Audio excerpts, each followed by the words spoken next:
ईद उल फित्र को लेकर के तैयारियां मुकम्मल है। श्रीनगर एसएसपी ने लोगों को मुबारकबाद पेश की और सिक्योरिटी और ट्रैफिक के हवाले से जानकारी दी। बताया जा रहा है कि सिक्योरिटी और ट्रैफिक के हवाले से खास एडवाइजरी जारी की गई है। ड्राइवरों के लिए एडवाइजरी है।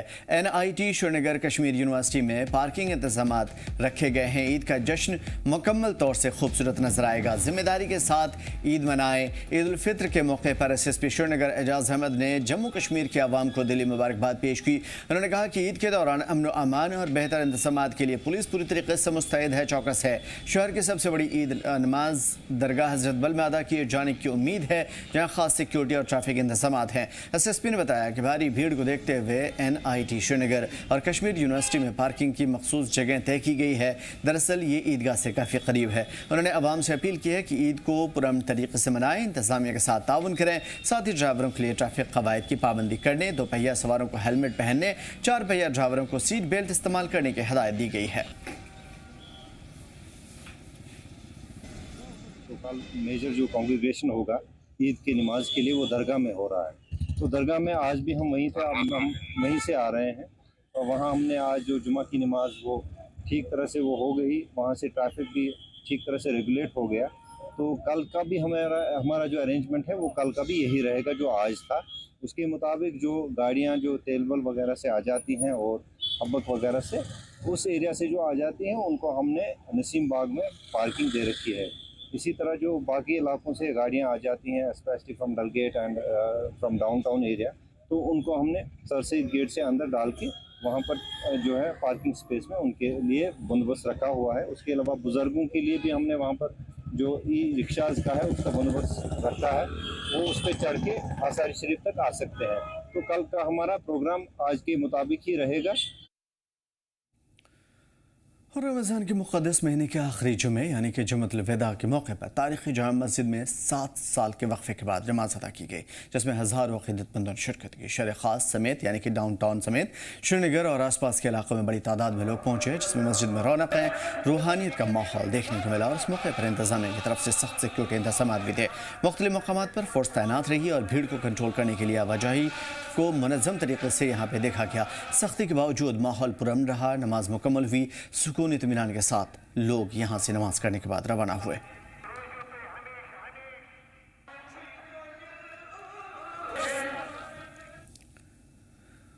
और जम्मू कश्मीर में रमज़ान का आखिरी जुमा मजहबी अक़ीदत के साथ मनाया गया। जुम्मतुल विदा के मौके पर लोग बड़ी तादाद में मस्जिदों में इकट्ठा हुए थे, नमाज अदा की गई। इस मौके पर NC सदर फारूक अब्दुल्ला और जम्मू कश्मीर के CM उमर अब्दुल्ला ने भी जुम्मतुल विदा की नमाज अदा की। उन्होंने लोगों को ईद की मुबारकबाद दी, सादगी के साथ ईद मनाने की अपील की। अल्लाह करे कि ये जंग ख़त्म हो, अमन आए और लोग आराम से रह सकें।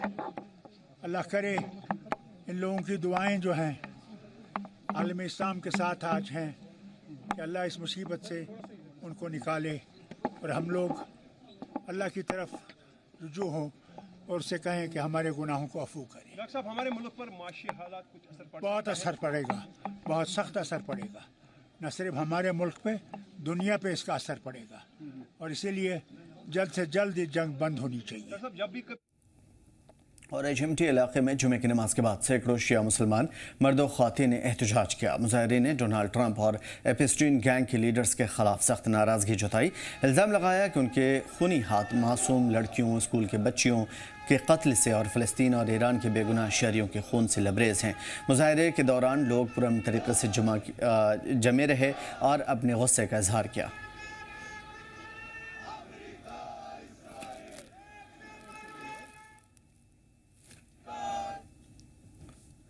पूंछ जिले की मरकजी ईदगाह में आज दूसरे अलविदा जुम्मे की नमाज बड़े पैमाने पर अदा की गई, जिसमें बड़ी तादाद में रोज़ेदार इकट्ठा हुए थे। सुबह से ही नमाजियों का ईदगाह पहुंचना शुरू हुआ था। देखते देखते पूरा परिसर ईदगाह का पूरा अहाता भर गया। नमाज के दौरान लोगों ने मुल्क में अमन चैन, तरक्की, खुशहाली के लिए दुआएं की और आपसी भाईचारा, एकता का पैगाम आम किया। अल्लाह तबारक व तआला का हम जितना शुक्र अदा करें कर ही नहीं सकते। उस पाक परवरदिगार आलम ने ऐसा करम फरमाया कि हमें आज ये 30 तारीख भी अता फरमाई, जुम्मतुल विदा भी अता फरमाया और मरकज़ी मौसम ख़राब होने के बावजूद भी कई जगह बारिशें भी हो रही हैं इस वक्त। और उसके बावजूद अल्लाह ताला ने ये मौका दिया कि हमने मरकज़ी ईदगाह के अंदर नमाज जुमा अदा की है। और सबसे बड़ा मजमा आप देख रहे हैं कि यहीं पे होता है, हज़ारों लोग यहाँ पे मौजूद थे और अल्हम्दुलिल्लाह हमारे 30 रोज़े भी मुकम्मल हो गए और बारिश की सख्त ज़रूरत थी। आखिरी अशरे में अल्लाह तबारक व तआला ने ये अब्र रहमत और ये बारिश बारान रहमत भी अल्लाह तबारक व तआला ने अता फरमाई। जो ज़मीन की ज़रूरत थी इस मुक़द्दस महीने के सिलसिले में अल्लाह तबारक व तआला ने उसे भी पूरा किया।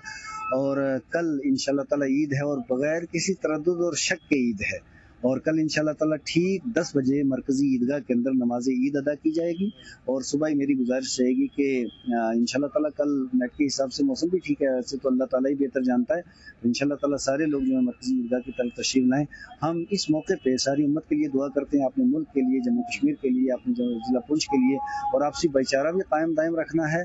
और ये थोड़े से जो लम्हात रह गए हैं तो मेरी गुजारिश रहेगी कि हम मवासात जो इस महीने की खुसूसियात में से है, तो हमें पूरे साल बल्कि सारी ज़िंदगी इस मवासात के ऊपर अमल पैरा रहना है। और मवासात का मतलब होता है गमखारी, यानी आपने गिरदो पेश को देखना है, कोई कमज़ोर है, दबा कुचला है, बेवा है, यतीम है, मिस्कीन है, उनका ख्याल भी रखना है।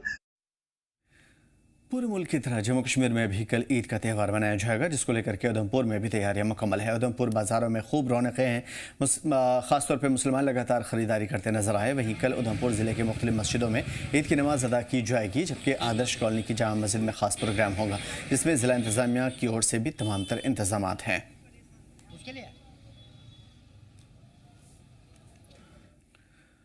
उधर शोपियां जिले के बाजार में ईद से पहले भीड़ काफ़ी ज़्यादा नजर आई। लोग ईद उल फित्र के लिए आखिरी खरीदारी में मशगूल नजर आए।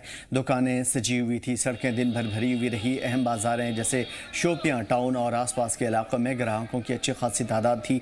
कपड़ों की दुकानों पर, बेकरी की दुकान पर, मटन शॉप पे हालांकि भीड़ के बावजूद दुकानदार बिक्री की धीमी रफ्तार को लेकर के फिक्रमंद हैं। बढ़ती कीमतें, महदूद खरीदारी और इसकी एक बड़ी वजह है। कई ग्राहक कीमत की तुलना कर रहे थे और ख़रीदारी को टाल रहे थे। मैं आपका शुक्रिया अदा करना चाहता हूँ और साथ साथ अपने तमाम मुसलमान भाइयों को मैं दिल की अमी गहराइयों से ईद की मुबारकबाद पेश करता हूँ एडवांस में। अगरचे बाज़ार में काफ़ी ज़्यादा रश देखने को मिल रहा है, लेकिन अगर ख़रीद फरोख्त की बात करें तो इस साल पिछले ईदों की तरह इस साल बहुत कम ख़रीद फरोख्त देखने को मिली है। अगरचे लोगों को पता है कि यहाँ पे नामुमकिन हालत की वजह से कभी या जो रोड बंद होता था या हमारी जो फ्रूट इंडस्ट्री है इसको कभी वो बुरी तरह से हिट होती है, कभी वो आंधी तूफान की वजह से, कभी हेल स्टॉर्म की वजह से, कभी रोड बंद होने की वजह से जो है हमारा फ्रूट इंडस्ट्री जो है उस पर काफ़ी नुकसान हुआ। लोगों के पास आज पैसा नहीं है, इसीलिए यही वजह है कि बाज़ार में चहलकदमी तो है, रश बहुत ज़्यादा है, लेकिन खरीद फरोख्त में बहुत ज़्यादा कमी आई है। ईद उल फित्र से पहले जनूबी कश्मीर के कुलगाम जिले में बाजारों में ज़बरदस्त रौनकें देखने को मिल रही है। लोग ईद की तैयारियों में जुटे हैं और ज़रूरी सामान खरीद रहे हैं। यौम अरफा रमज़ान के आखिरी मरहले के चलते लोग कपड़े, बेकरी आइटम्स और गोश्त और दीगर जो सामान होते हैं खरीदारी करते नजर आए। दिन भर बाजारों में भीड़ थी, जिससे ईद का जोश और भी ज़्यादा खुशनुमा नजर आया। कई खरीदारों ने इंतज़ामिया से गुजारिश की है कि मुनाफाखोरी करने वालों पर नज़र रखें, ज़रूरी चीज़ें मुनासिब दामों पर ही बेचें और जो लोग इससे ज़्यादा पैसे ले रहे हैं उसके खिलाफ कार्रवाई करें। मैं ही कुलगाम का रहने वाला हूँ, मेरा नाम निसार अहमद है। आज अगर देखा जाए तो रश बहुत ज़्यादा था, मगर थोड़ी बारिश ने बाधा डाल दिया, बीच में लोगों को दिक्कत चलने में हुई। और हमें जो यहाँ के पुलिस को उनका भी हम उन्होंने बहुत सपोर्ट किया लोगों को, जैसे उनको जाने की कोई दिक्कत ना हो। गाड़ियों का भी उन्होंने बहुत यहाँ पे संभाल के रखा, बहुत शुक्रगुजार हम एडमिशन का भी। और थोड़ा रश बहुत ज़्यादा है। मेरी तरफ से सबको ईद मुबारक। मार्केट की तरफ से अगर मैं कुछ कहूँ तो यही अल्फाज होंगे मेरे कि हर तरफ मार्केट में भीड़ थी, लोग अच्छी तरीके से खरीदो फरोख्त कर रहे थे। बाज़ारों में चारों तरफ भीड़ थी और एडमिनिस्ट्रेशन ने जगह जगह पर ट्रैफिक पुलिस तैनात किया था और हिफाजती अमलों को भी तैनात किया गया था कि नुक्स अमन ना हो जाए। और मार्केट लोगों से अभी भी भरा है और बैंकों पे भी भीड़ थी, मार्केटों में भी भीड़ थी और ट्रैफिक जाम भी रहा बहुत आज कुलगाम में। और इसके हवाले से आज खुशी की लहर है कि कल ईद उल मुबारक है। सब मुसलमानों को, उम्मत मुस्लिमा को मेरी तरफ से ईद मुबारक। होने के नाते बताओ, आज रमजान का आखिरी दिन है और आज अरफा भी है। अगर हम वादी कश्मीर के हवाले से बात करें तो वादी कश्मीर के बाजारों में जो है आजकल अच्छी खासी भीड़ देखने को मिल रही है। वहीं अगर हम जनूबी कश्मीर के जिला कुलगाम के हवाले से बात करें तो यहाँ पे भी सुबह से ही लोगों की अच्छी खासी भीड़ जो है वो बाजारों में देखी गई है। आपको बता दें कि इस भीड़ में जहां बच्चे, नौजवान, मर्द, वहीं खवातीन की भी अच्छी खासी तादाद है और वो ईद की शॉपिंग में मसरूफ है। और इस वक्त भी आप देख सकते हैं कि यहाँ पे काफी ज्यादा भीड़ नजर आ रही है, क्योंकि अब दिन तकरीबन खत्म होने को आ रहा है और ये अपने घरों की ओर बढ़ रहे हैं। जेकेएल के लिए फयाज जमाल भट्ट, कुलगाम। ईद उल फित्र से पहले सब डिवीजन मजिस्ट्रेट जनापुरा में स्टंट बाइकिंग और लापरवाह ड्राइविंग पर सख्त पाबंदी है। ऑर्डर में कहा गया कि त्योहारों के दौरान व्हीकल ओवर स्पीडिंग और ख़तरनाक ड्राइविंग के वाक़यात में इजाफा हुआ है, बढ़ोतरी हुई है और सलामती और कानून को देखते हुए फौरी तौर पर कानून नाफिज किया जा रहा है। ज़रूरी ऑर्डर के मुताबिक स्टंट बाइक से स्टंट करने वाले, रैश ड्राइविंग करने वाले और जिगजैग राइडिंग करने वाले लोगों के खिलाफ सख्त कार्रवाई होगी। पाबंदी तमाम दोपहिया, चारपहिया गाड़ियों के लिए नाफिज है।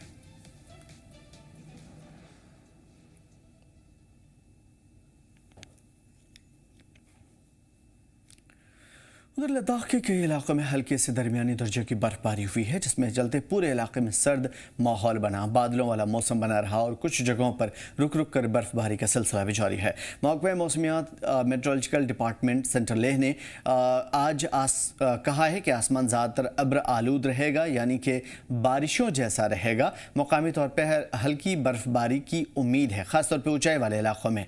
21 मार्च से मौसम में बेहतरी आने की उम्मीद है, जिससे हालात धीरे धीरे नॉर्मल हो सकते हैं।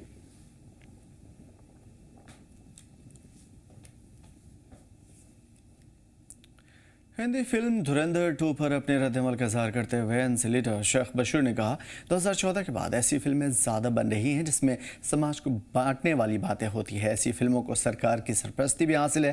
हालांकि ऐसी फिल्म नहीं बननी चाहिए जिससे फूट पड़े और आपस में एक दूसरे के खिलाफ नफरत पैदा हो। 2014 के बाद इंडिया के अंदर कंट्रोवर्शियल फिल्में ही आना शुरू हुई, चाहे वो कश्मीर फाइल हो, चाहे वो केरला में एक केरला 2 था, क्या था वो उसका नाम, चाहे धुरंधर हो या धुरंधर 2 हो। इसमें सोसाइटी को तकसीम करने की, सोसाइटी को बदनाम करने के लिए ही फिल्में बनाएंगी और शायद गवर्नमेंट इसकी मार्केटिंग भी कर रही है। गवर्नमेंट का मतलब भी इसके साथ जुड़ा हुआ है। इलेक्शन, आपने ठीक कहा कि इलेक्शन भी इसके साथ जुड़ा हुआ है। 2014 से पहले इंडिया की एक बड़ी हिस्ट्री रही है फिल्मों में, बहुत बेहतरीन किस्म की फिल्में बनी हैं। दोस्ती, हाथी में मेरा साथी, शोले, जिसमें जिन फिल्मों में सोसाइटी के अंदर बुराइयां जो होती हैं उनकी तरफ इशारा होता था और फैमिली लेके फिल्में देखी जाती थी। ये जो फिल्में हैं ये तो फैमिली लेके भी, गंदी गालियां होती हैं इसमें, वाहियात हैं, लैंग्वेज भद्दी है और सोसाइटी को एक दूसरे से लड़ाने के लिए फिल्में बनाई जा रही हैं। और मुझे नहीं मालूम है कि इसमें गवर्नमेंट को क्या फ़ायदा हो। अगर गवर्नमेंट अब सिर्फ फिल्मों के ऊपर आ गई, इस तरह की फिल्मों पे हो गई, तो ये इनको मुबारक हो। सोसाइटी इन चीज़ों को पसंद नहीं करती है। हाँ, जब फिल्म लगती है तो इसमें जो एक तबका है जाता है, देखता है, वाह वाह भी करता है, पैसे भी कमाते हैं, लेकिन इस तरह की फिल्में जो हैं इंडिया के लिए अच्छी नहीं हैं, जिसमें सोसाइटी तकसीम हो, जिसमें मार धाड़ हो, जिसमें हिंदू मुसलमान की बात हो। ऐसा नहीं होना चाहिए। वो फिल्में बनाई जाएं जो सोसाइटी को डेवलप करें। इस वक्त इंडिया के अंदर बुराइयों की कमी है क्या? और बहुत सी बुराइयां हैं, बीमारियां हैं, उनका इलाज करिए। सोसाइटी को नहीं बांटना चाहिए। पुंछ के कस्बे में एक दुकान में शदीद आग लगी थी और इस हादसे में साजिद हुसैन शाह की दुकान पूरी तरीके से जल गई। आग की वजह से उनका इकलौता रोजगार भी तबाह हो गया। मुकामी लोगों ने फौरन आग पर काबू पा लिया है, लेकिन मदद की गुहार लगाई जा रही है।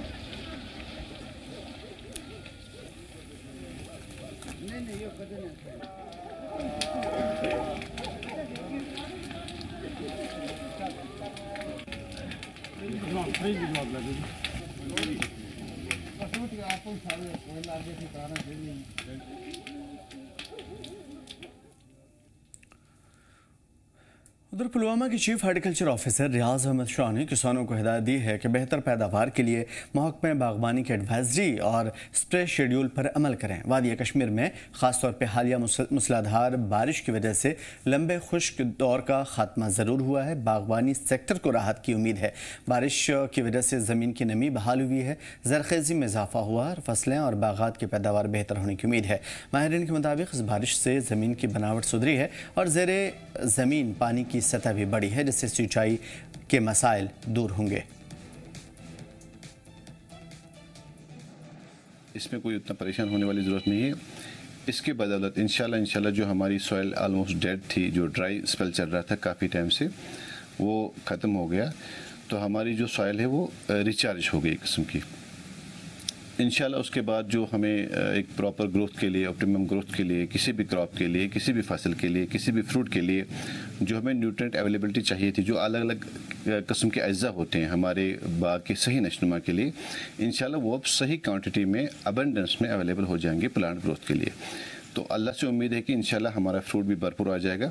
बाकी एहतियात इतना ही करना है कि जो भी इनको स्प्रेज हम एडवाइस करते हैं फ्रॉम टाइम टू टाइम, जो भी एडवाइजरीज हम इनको देते हैं, जो भी हमारा स्प्रे शेड्यूल है उसको फॉलो करें।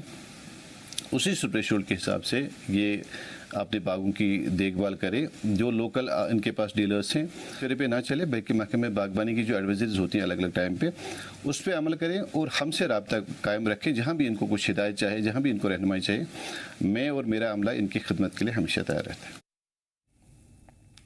पुंछ के डिप्टी कमिश्नर अशोक कुमार शर्मा ने जिले में 133 सरहदी गाँव में वाइब्रेंट विलेजेस प्रोग्राम 2 की तरक्की का जायजा लिया। मीटिंग में चल रहे तरक्याती कामों की मौजूदा इंफ्रास्ट्रक्चर और ज़रूरी खामियों का जायजा लिया। अफसरान ने अमल दरामद की हालत से रूबरू कराया। डीसी ने बताया कि कुलगांव में 18 को स्ट्रेटेजिक फ्रंट लाइन गाँव के तौर पर निशानदेही किया गया है और इन पर ख़ास ध्यान दिया जाएगा। कुल मिला के मतलब इतना हुआ कि 18 गाँव में क्या कुछ इंफ्रास्ट्रक्चर मजबूत करना है, बेहतर बनाना है, सड़क, पुल वगैरह वगैरह, इन सब चीज़ों को लिस्ट आउट कर लिया गया है और अब इस पर ख़ास तौर पर ध्यान दिया जाएगा। ये वाइब्रेंट विलेज की रिगार्डिंग थी। हमारे 133 बॉर्डर विलेजेस हैं जो वाइब्रेंट विलेज के अंडर आते हैं, जिसमें 18 जो हैं हमारे स्ट्रेटजिक बॉर्डर विलेजेस हैं। उन्हीं में जो इंफ्रास्ट्रक्चर्स की डिटेल और जो इस समय अवेलेबिलिटी है उसको देखने के लिए और जो गैप है उसको एनालाइज करने के लिए आज एक मीटिंग रखी गई थी। ये गवर्नमेंट ऑफ इंडिया का प्रोग्राम है जिसमें हमने गैप एनालिसिस करके स्ट्रेटजिक विलेजेस की जो प्लानिंग है उसको इमीडिएटली सबमिट करना है ताकि प्रोजेक्ट अप्रूव होके इनको इन विलेजेस को डेवलप किया जाए मॉडर्न लाइंस पे और जो फैसिलिटीज़ हैं, हर तरह की फैसिलिटीज़ जो हैं थीमेटिक एरिया में वो बॉर्डर विलेजेस में प्रोवाइड की जाए। उधर सांबा जिले के विजयपुर वार्ड नंबर 9 के रहने वाले साई ओम महाजन ने हाल ही में दिल्ली के नोएडा में CFI की तरफ से मुनक़िद करी गई साइकिल रेस में हिस्सा लिया था और चौथा रैंक हासिल किया। साई ओम महाजन ने मेडल और सर्टिफिकेट लेकर के अपना नाम रोशन किया, इलाके का नाम रोशन किया है। साई ओम महाजन और परिवार के लोग काफ़ी खुश हैं और लोगों का मुबारकबाद देने का सिलसिला जारी है। दिल्ली के नोएडा में CFI द्वारा जो है कि एक साइकिल प्रतियोगिता करवाई गई है और ये साइकिल रेस प्रतियोगिता जो है कि दिल्ली के नोएडा में कराई गई है।